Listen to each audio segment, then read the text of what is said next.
a return to a Vancouver court for Huawei's chief financial officer, Meng Wanzhou. There, she was told that the Canadian government has received a formal request for her extradition to the US.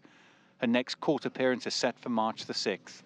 If a judge commits Meng for extradition for charges of bank fraud and wire fraud, Justice Minister David Lametti would then have to decide whether to proceed. The Americans they have time limits, and they have now clearly manifested their intention to move forward with an extradition proceeding in Canada. It is shielded from me because I will only intervene if and when there's actually a rule, an order from a judge to extradite.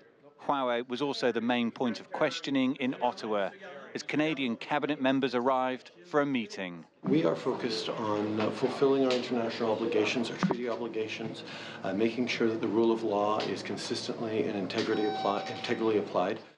On Monday, the US Department of Justice formally laid out 13 criminal charges against Huawei and Meng Wanzhou, including bank fraud, obstruction of justice and theft of technology.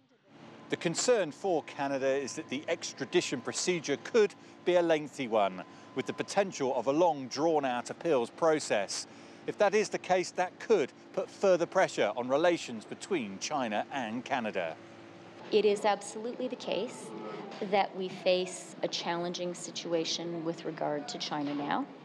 It is absolutely the case that our government is extremely focused on addressing that situation with China.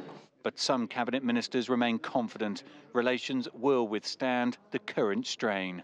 This is a relationship of long standing. Our interest is to make sure that lines of communication are open, and there are business people who are doing business with China, and there are business people who are increasingly now doing business in other parts of the world.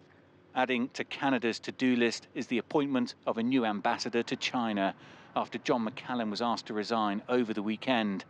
A decision on a successor has yet to be made. Dan Williams, CGTN, Ottawa.